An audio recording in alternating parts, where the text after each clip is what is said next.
Hello, my friends. How you doing? How you doing? I'm here too. We're back for a little episode. We're going to start chapter 13 today. Harmonious Gathering. As we discussed before, we're doing a late night session tonight because I just got done weed eating. We're kind of bored and we need something to do, so we figured we might do this to an episode. Instead of effort, That's what we're going to do. All right, so like I said, we discussed if she jumped state with another man, and we're at the house by ourselves, and we're fighting to try to keep the house from going into foreclosure. And I've got people coming in left and right, friends and other family members, to kind of help me, and a certain someone kept running them off. And unfortunately, that was my stepdaughter Heather and her drug-induced rages. I think she was. Now I've come to think about it, I think she was acting out in anger because of what happened between me and her mother. She didn't want the split up to happen, and it did, and this was her way of showing her displeasure at the cost of me losing the home, running off help, and among other things. Basically, the drugs made her not think clearly. Yeah, made her not think clearly. And the drugs were starting to take over a little bit. Thankfully, they're not in control anymore. But like I said, I made do with what I could. I did the best I could to keep the boys above water, keep the house above water. I would walk back and forth to work. I had to quit a sure job to take a mom and pop job because my sure job was in the evening or afternoon shift, and I needed to be home to take care of the boys. So I took a 6-2 shift so I could be home for the kids. And I would walk to work and get off work. And of course, the manager there turned out to be an asshole, in my opinion. Why is everywhere you go to work, the manager is just a dickhead? I don't know. Every single time. He didn't like me in the first place. I don't know even why he even hired me in the first place. I guess they needed help until they can find something else they could replace me with. That's my opinion on the matter. Because he found a reason to chew me out and yell at me over someone else's mistake. Someone else dropped 2 pork chops, and then it was your fault. I took the blame for it. Hey, you can't read. You know you can't do nothing. You know you're stupid and all that crap. And I mean, really? Fuck you, asshole. You have no idea what I'm going through.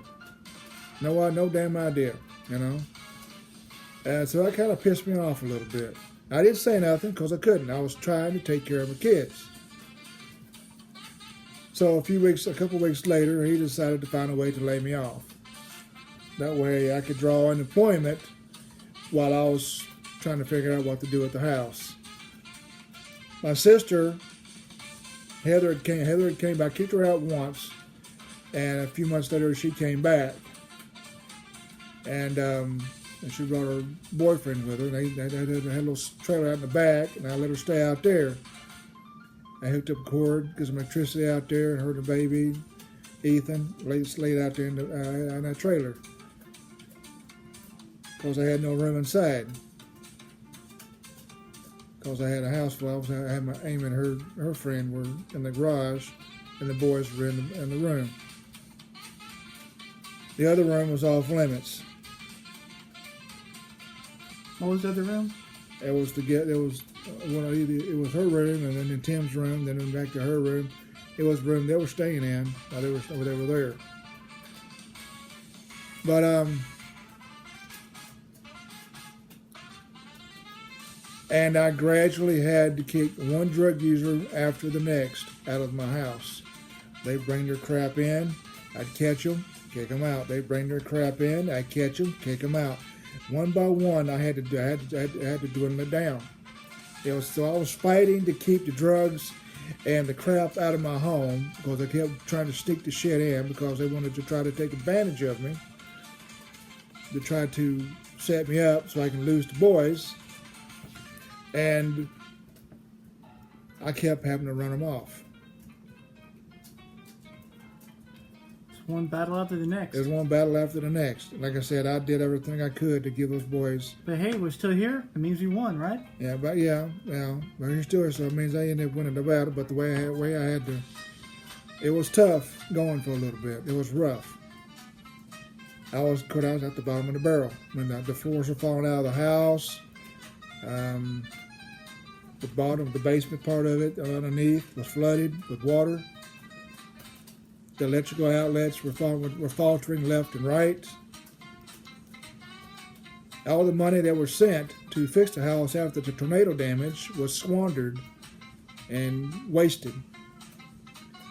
So I wasn't able to fix the house and to fix the damage.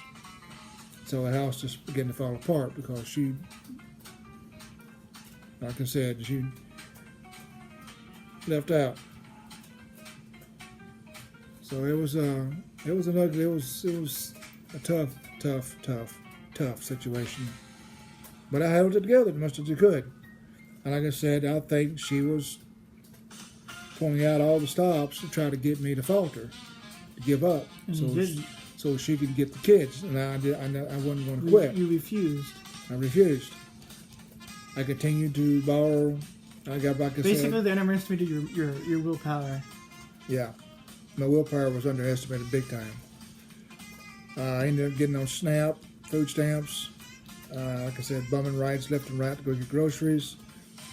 I had to walk back and forth to the store. Sometimes we joined you for the... And the boys would walk with me. I had to walk to the dentist. I had to walk to the eye doctor. I kind of like the walks. The walks were kind of neat, but because that's the only way we could get anywhere. But then all the transportation, like I said, I lost my van Christmas Day a few months after she dumped on me. So... What do you want me to do? Fly? What am I gonna do? I couldn't just let them falter. We set up Halloween decorations of what I had, set up Christmas decorations. I made things as homely as I could with what I had. So that was that backdrop to this next point. The cards I've been dealt. Because I was dealt an ugly hand of cards. You made it work though, for the most part. I did the best I could to work with them. I had to do everything I could. My sister came down to help me, like with her friend, and she was staying there. And eventually, things got bad between me and her. But before that, I wrote this poem, The Cards I've Been Dealt. So this is the poem, The Cards I've Been Dealt. It's just based off it's inspired by the ongoing struggle to hold it together with a falling apart house and keeping my boys and dealing with a drug-induced daughter. Deuce 3-4. I've fallen, but I will get up. I will never go away, give up. I never do. 5, 6, 7. I may lose my home. I've lost my transport. I have no money, but I have faith. Don't faint. 8, 9. You don't spend so much time together, and then I'll be nothing there. Always will be feelings somewhere in there. 10. Personal downfall. Forced my little girl to grow up and grow up hard. I won't give up on her.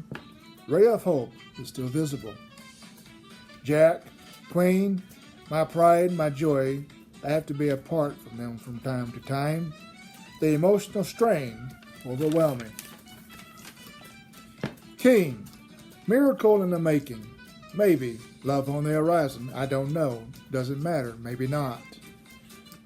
Ace, up my sleeve, where if I keep fighting, I'll make it to the end of the tunnel. And that light, it'll be bright. Joker, the wild card. No one knows the future, so if I do give up, I'll never see the end of the tunnel or the light thereof. So I'll play my cards to the end. But what ends up in my hand, well, it remains to be seen. That was the poem, The Cards I've Been Dealt.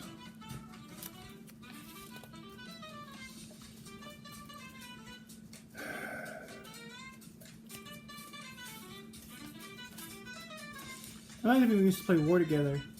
Yeah, we used to play war together. We had to get the little troops out there on the ground in the dirt area, and we'd play little wars. Have But little you use the wars. cards. Use little firecrackers. Little firecrackers at each of our troops. Basically, how we would pow. determine Like who- I said, we did what we could to have. We did what we could to have fun and enjoy ourselves. The way we determined who fired or threw the firecracker, we play the card game. Whoever got the high number could throw a piece into and then whoever's army was defeated first won. But and then since the job was gone and I'm on unemployment, it would give me a chance to, because I knew the house was going to go, and because we kept sending her paperwork to sign off on, and she wouldn't sign off on it. She refused to sign off on it. 3 times we sent her paperwork, the mortgage company did, and she refused to sign.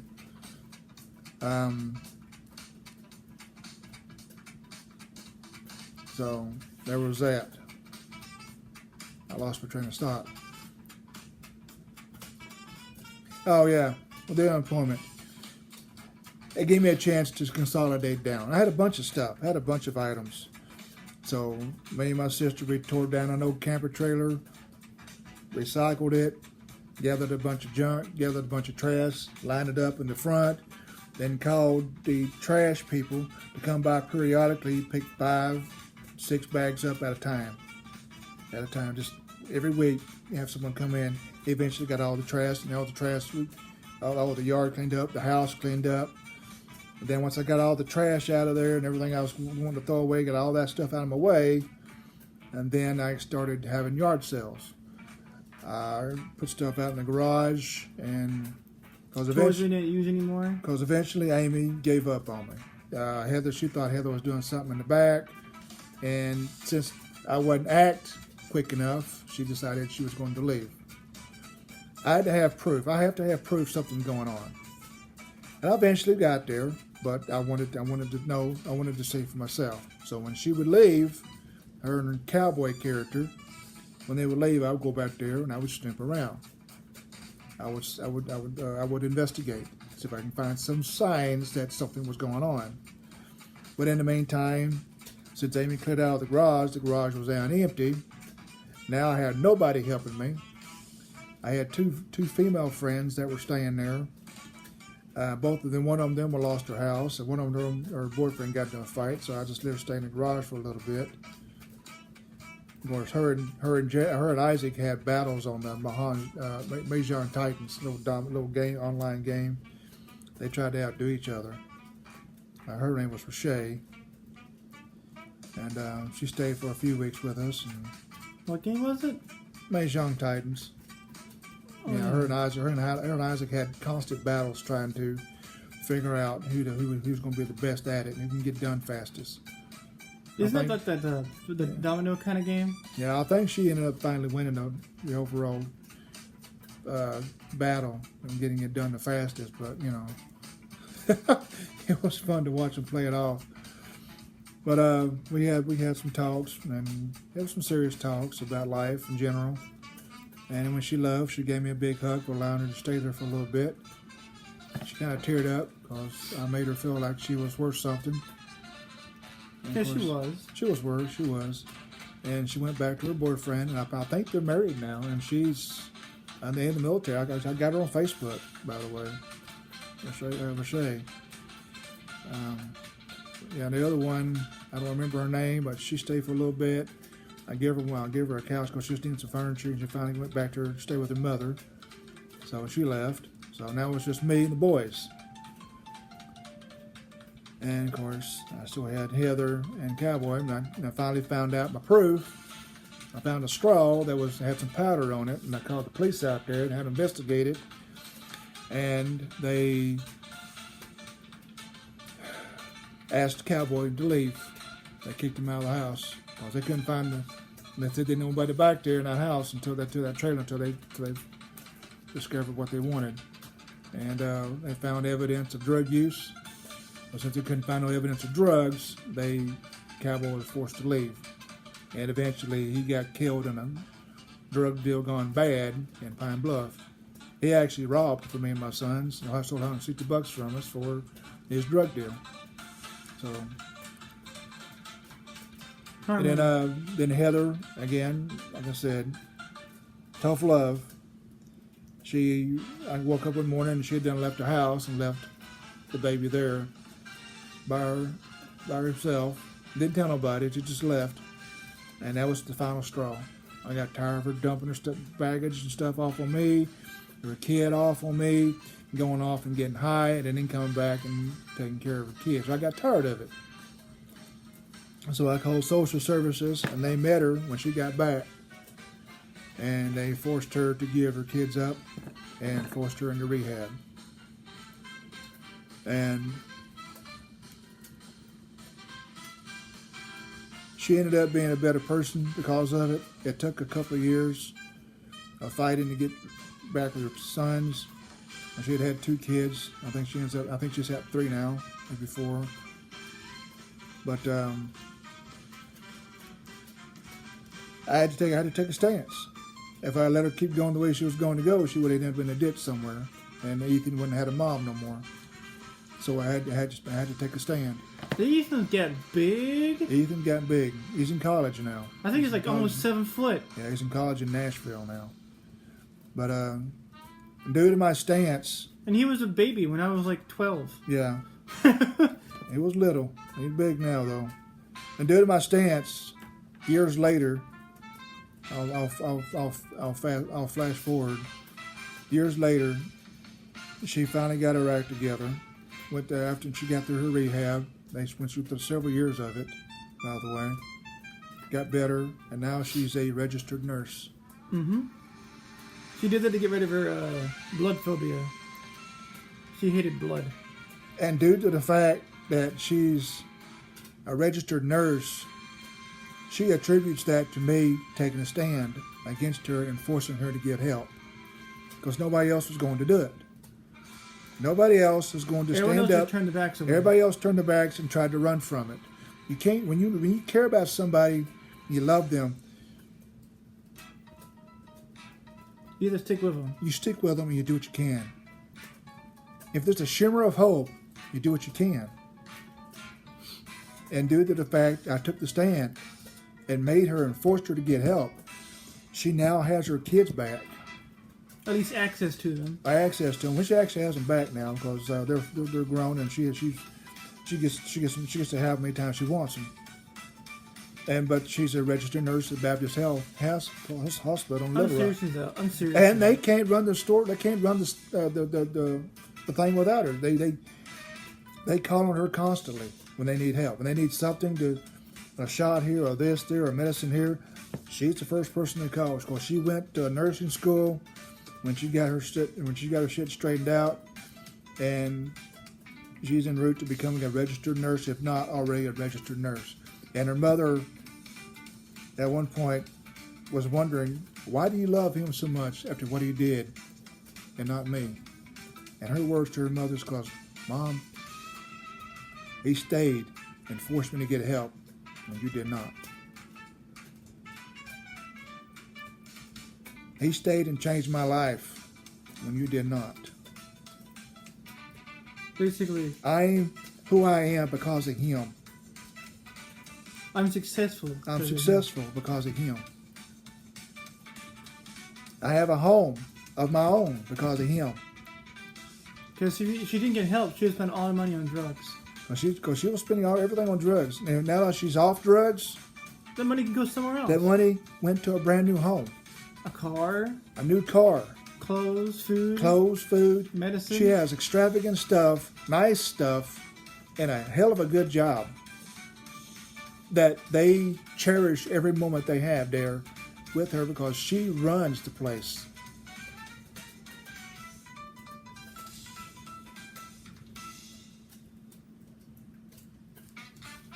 Sometimes you gotta take a stand. But with her getting rehab, That was the best choice. that was the best choice for her because I made sure now that she's taken care of, now she's getting what she needs to take care of herself. I had a chance to do the yard sales and consolidate down This is what I they had. mean when actions taken out of love are different from actions taken out of hate. Yeah, This was So, out of love. This was out of love. So I was able now, with just me and the boys, I consolidated down. I sold $3,000 to $5,000 worth of what I had,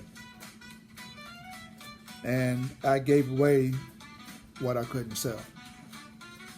And of course, I did a yard sale for about 3 weeks, almost a month.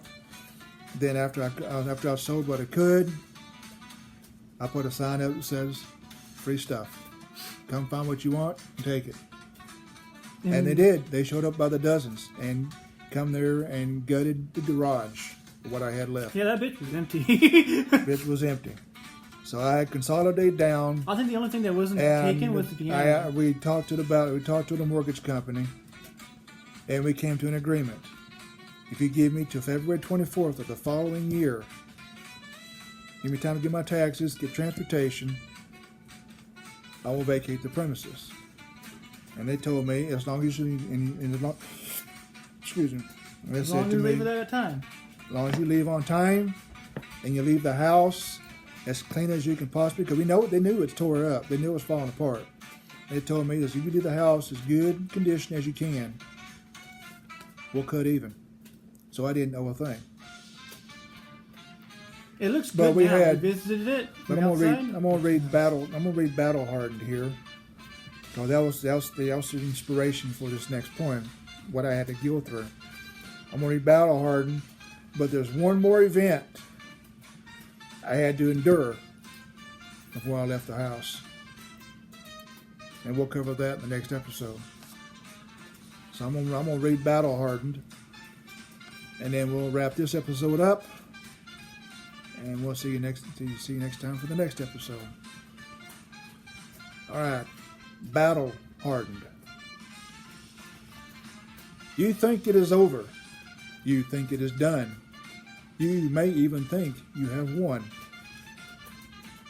But I am still alive. I still stand. You thought it was over, yet I'm still here. For your thoughts have betrayed you. Your thoughts have been deceiving. An alternate way of thinking may be at hand for you. Because you dwell too much in thought, dwelling too much into what you may think, dwelling in the present, for that's where I'll be waiting.